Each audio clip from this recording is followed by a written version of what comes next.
পঞ্চমত, সাক্ষ্য প্রদানের ক্ষেত্রে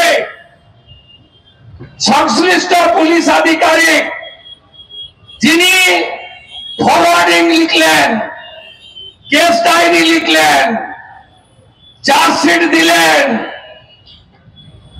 এবং ফাইনালি ট্রায়াল আর কনভিকশনের সময় তার সাক্ষ্য প্রমাণ আগের দেওয়া রিপোর্টের সঙ্গে বদল আনা যাবে না।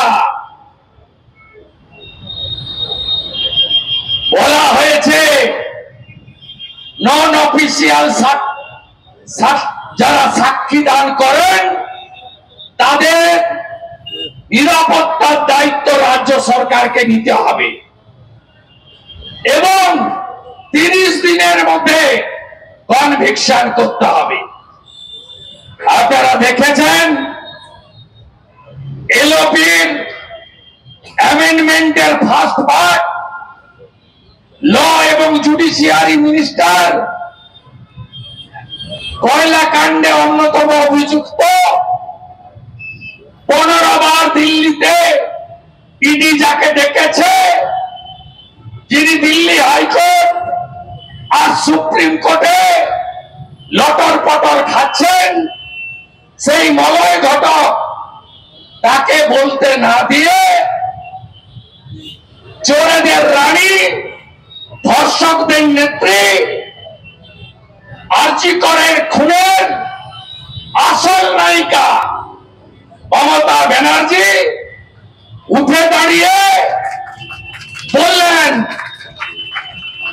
যে আমি যদি ভারতীয় ন্যায় সংহিতা BNS 2023 তাতে যদি বিরোধী দলনেতা প্রথম পাঠের বিষয়গুলো না থাকে আমি কনসিডার করব বা অ্যাকসেপ্ট করব। আর দ্বিতীয় পাঠে আমি যখন অ্যামেন্ডমেন্টের ক্লজ বললাম, তিনি সরাসরি খারিজ করলেন। সেখানে কি ছিল? সরকারি আধিকারিক, পুলিশ যদি সাক্ষ্য দানের বয়ান বদল করে তাদের বিরুদ্ধে পানিশমেন্টের প্রভিশন রাখা হোক। তিনি তাতে আপত্তি করলেন, গ্রহণ করবেন না, ভয়েস ভোটে খারিজ হলো। আমি বারে বারে বলেছি মুখ্যমন্ত্রীকে, বিল আপনি এনেছেন, ভারতীয় জনতা পার্টি পূর্ণ সমর্থন করেছে, কার্যকর করার দায়িত্ব আপনার। বিল হলেই আইন হয় না, বিলের মঞ্জুরিকরণ হয়, রুলস তৈরি করতে হয়। চ্যালেঞ্জ করেছে মমতা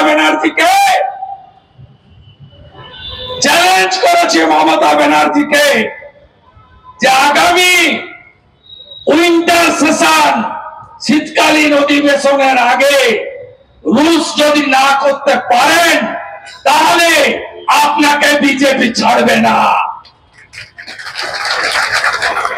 মালের দায়িত্ব আরোহী বলেছেন আপনি, এনেছেন আপনি, কার্যকর করতে হবে আপনাকে। এই বিল আইনে পরিণত হলে কি হবে? আরেকটা আরজিকর হলে এই বিল, এই আইন কার্যকর হবে। দ্যাট মিন্স আমাদের মাননীয় অপেক্ষা করছেন, আরেকটা আরজিকর হবে, তারপরে তিনি শাস্তি দেবেন। উনি হরিয়ানা, ইউপি, গুজরাট, পশ্চিমবঙ্গে ছিলেন না, পশ্চিমবঙ্গের বাইরে ছিলেন। বলছেন আমি এত কোর্ট করেছি, এত কিছু করেছি, আমি এই কাণ্ড করেছি, আর উত্তরপ্রদেশে হয়নি। আমরা বলেছি উত্তরপ্রদেশে হলে বুলডোজার চলে, আসামে হলে জলে চুবানো হয়, আপনার রাজ্যে হলে বিরিয়ানি আর খাসির ঠ্যাং খাওয়ানো হয়। আপনারা প্রশ্ন করবেন না, সন্দীপ ঘোষ অ্যারেস্ট হয়েছে, 24 ঘন্টা হয়ে গেছে, তাকে সরকার চাকরি থেকে সাসপেন্ড করেছে? উত্তর হবে না, করেনি। কারণ মমতা ব্যানার্জি তাকে বাঁচাতে চেয়েছিলেন।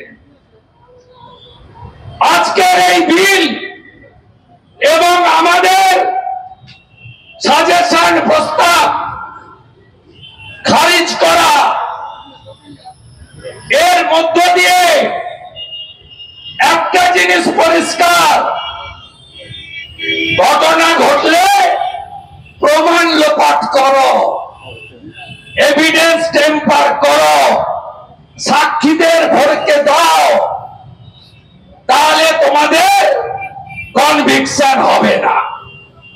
আমরা 12 থেকে 24 উনার কুকীর্তির ইতিহাস বলেছি। কামধেনুতে ডেথ কনভিকশন হাইকোর্টে বদলে গেছে, হাইকোর্টের বিচারপতি কিছু করার নেই।